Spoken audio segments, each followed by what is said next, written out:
What's up, fellas and fellettes?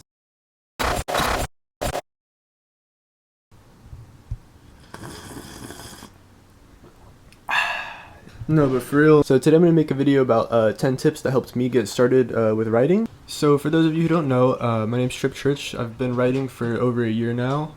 Seriously, that is.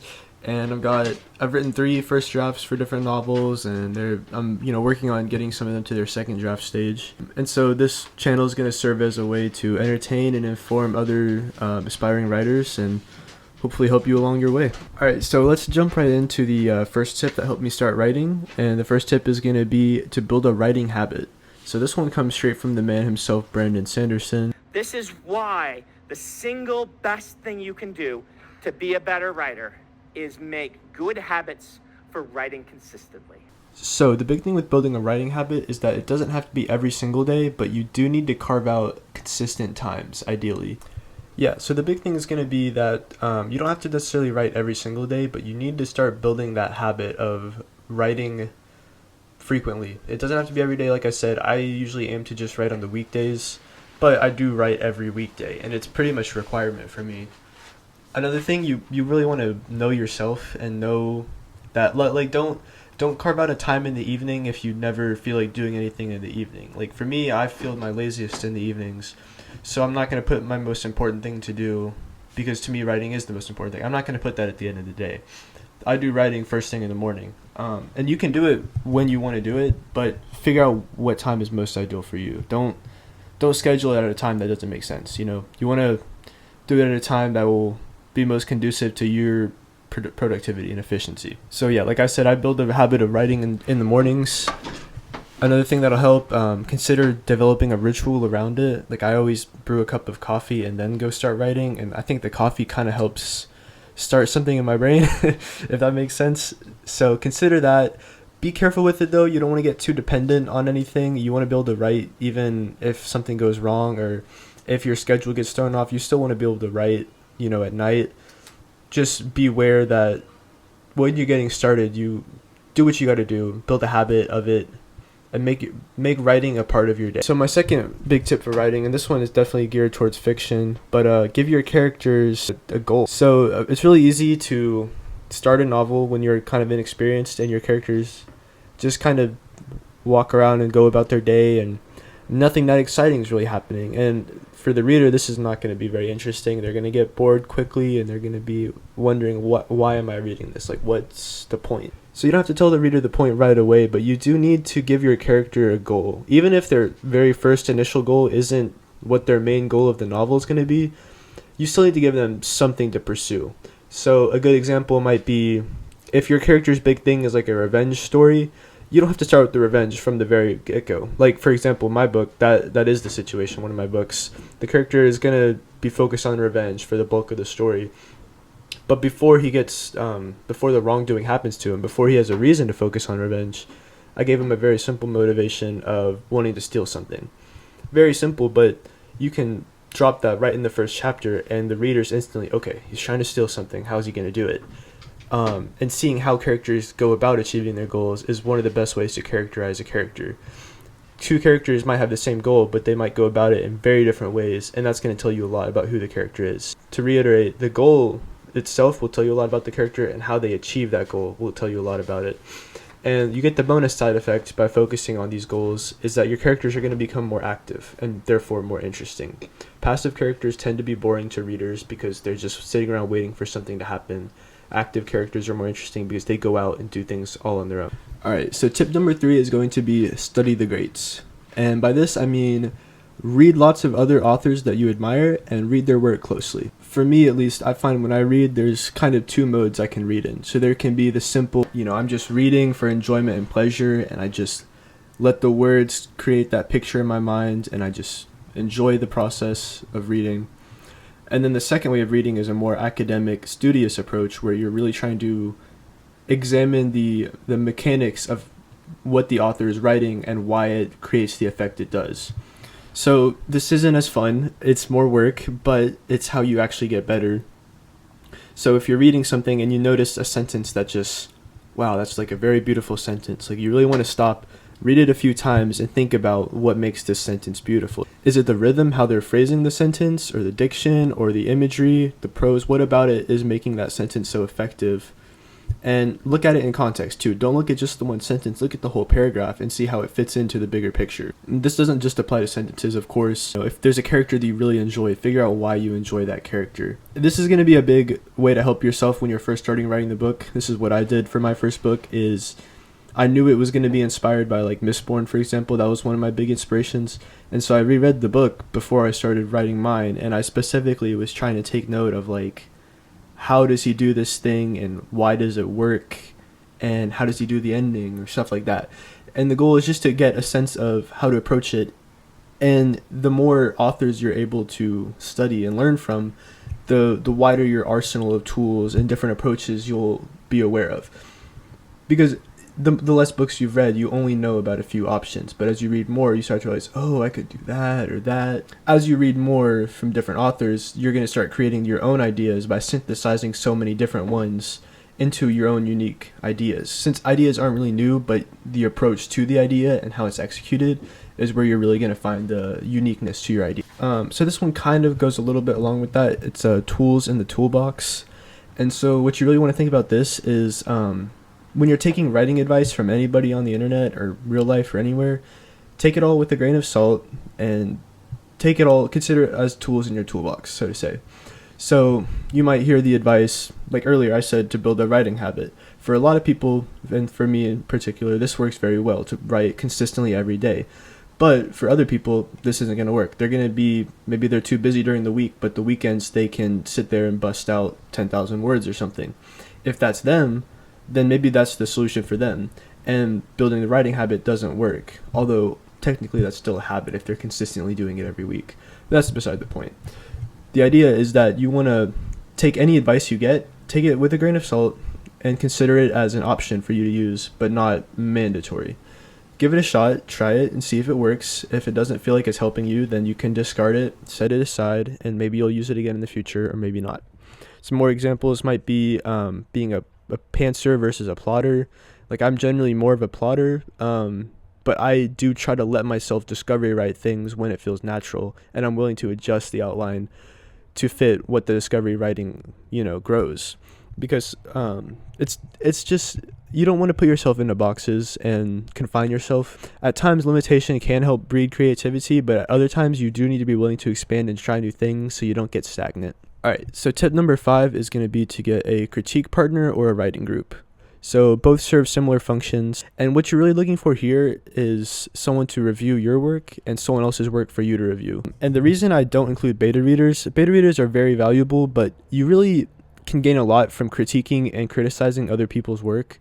You're going to spot a lot of errors that you're probably making, but you don't see it because it's your own work. Having that third-party perspective and being able to help someone else improve is going to teach you a lot about what you like and don't like.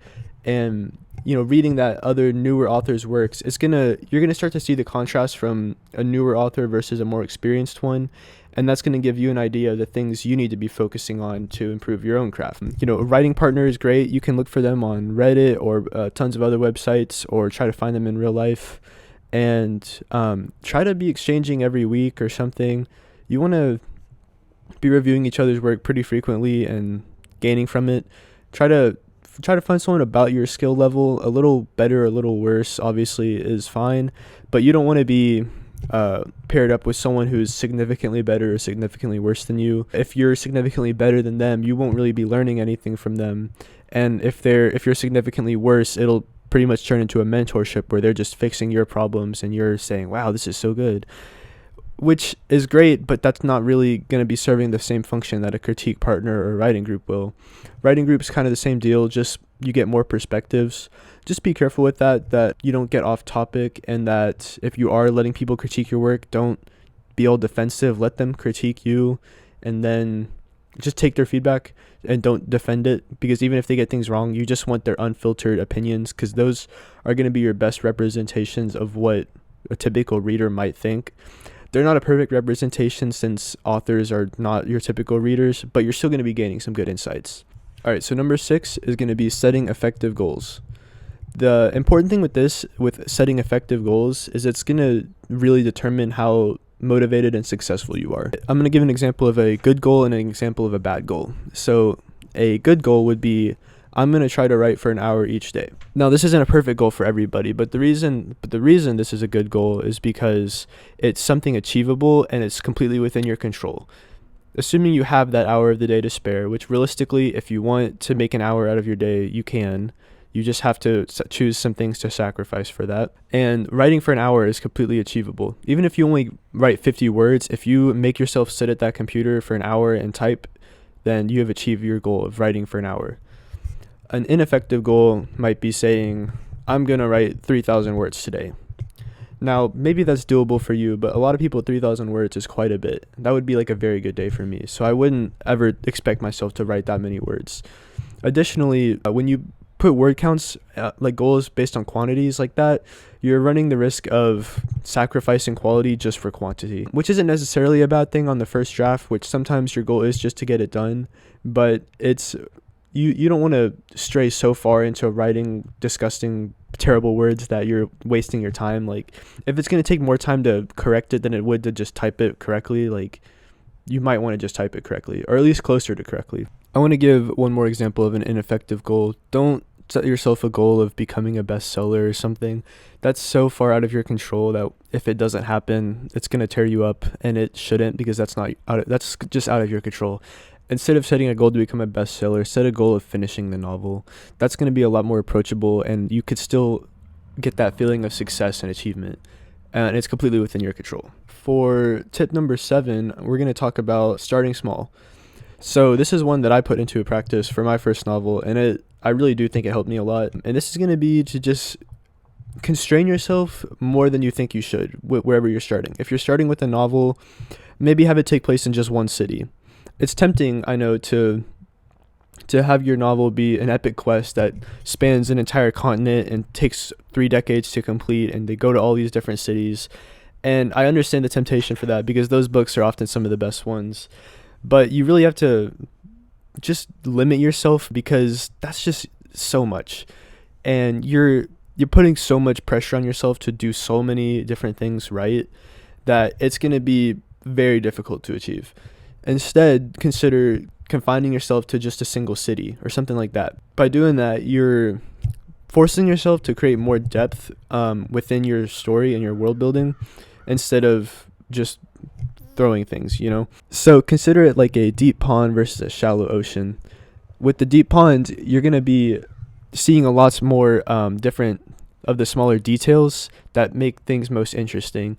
It's often the little details that create the most interest and intrigue and set something apart.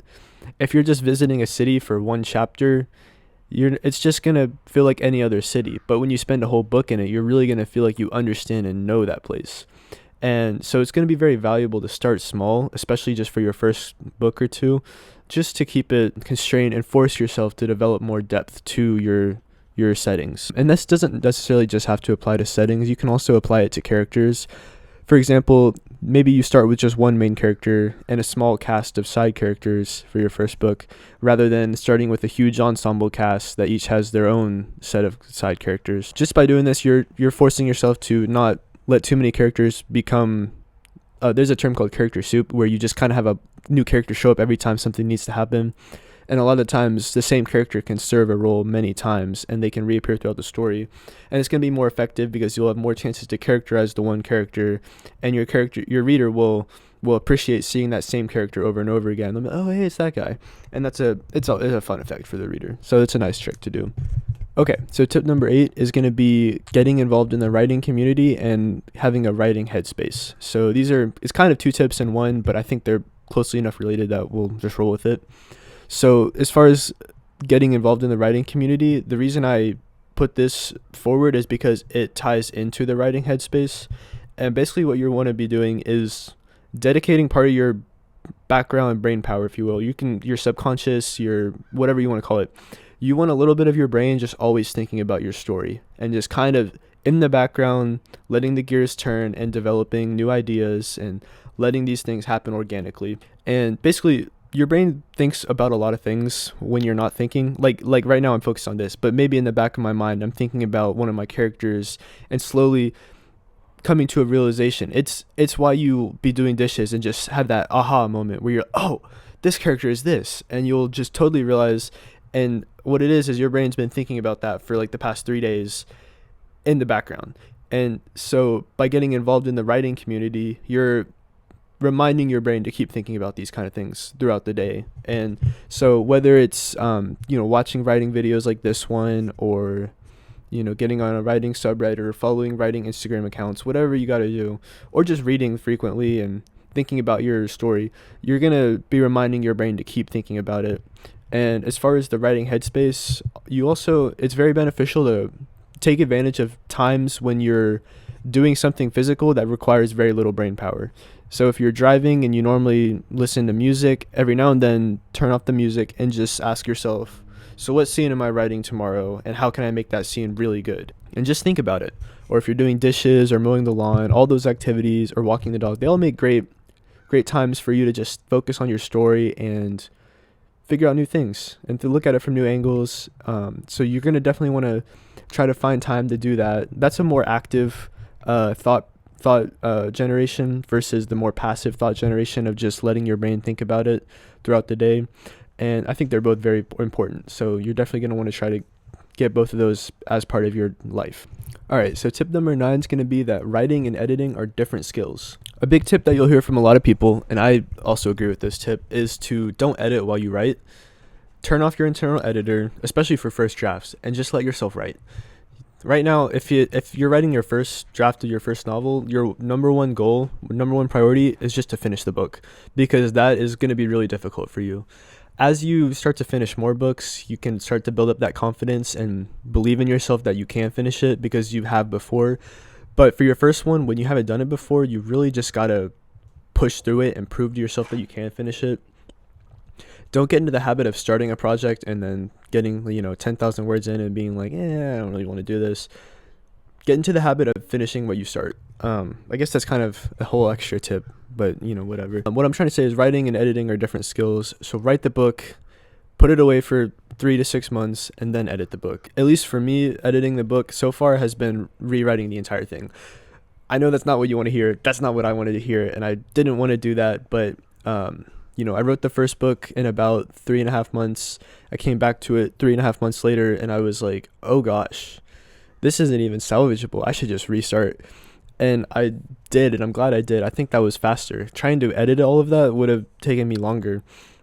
So once you get to second drafts, you can start to be a little more picky with yourself about writing good, because you've already written the story once, so you're less focused on coming up with story elements and more focused on just writing it, portraying it as best you can. But when you're starting, just write and let the editing come later.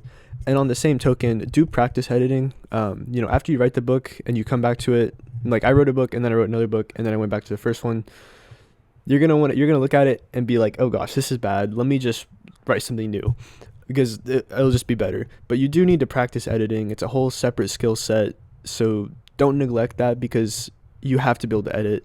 It can be tempting to just think, oh, I'll just hire an editor. But don't do that, because you really need to develop the skill yourself.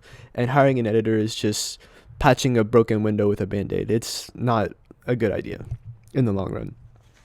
The exception for that is if you're a self-publishing, you do need to hire an editor eventually. You should still self-edit a lot yourself, but hire an editor towards the end of your self-publishing process and get them to actually get another pair of eyes to review it. So tip number 10 is going to be to just write. This one's the most straightforward, but thinking about writing doesn't count as writing. Thinking about writing is important and it's fun and it's great, but you still have to actually do the writing. If you're procrastinating by watching this video, finish the video and then go write.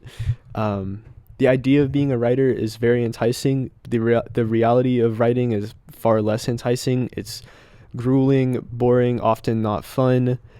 But it really comes down to, let me just put it like this. Every time I get done writing, I'm glad I did it and I feel better. And I feel like I've gotten some of the story out of my head in a good way. So just don't fall victim to the trap of liking an idea of something and then giving up when the reality of it is harder than the idea. Be stubborn about it and work hard, and just remember that the idea of writing is a lot more fun than the reality. But when you hold up your first finished book that you printed, it's a very special feeling that is very much worth it. And it'll, every time I finish a book, I'm so glad I did it and grateful for myself for all the hard work I've put in. Writing a book's not something that not many people will do. A lot of people do it, but in the scheme of like the whole world, like not very many people do it, and it's tough. So be proud of yourself if you do it, and do it, because writing is really fun, and writing's one of the greatest ways, I think, to learn more about yourself and about the world you live in, and to think. So go write. Alright guys, if you enjoyed the video, I would really appreciate a thumbs up or a subscribe or comment, any of that good stuff. I'm trying to get to 10 subscribers because I don't have any. Or I think I have one. I think it's my mom. So if anyone else wants to subscribe, I would appreciate it. I'm trying to get better at making these videos. I'm not good at it, but I'm working on it. If you have any ideas for how to make my thumbnails better, I would also love to hear your ideas. Or if you just have any ideas for videos, I would also be happy to hear those, and let me know if any of these tips helped. I think that's it. So yeah, bye.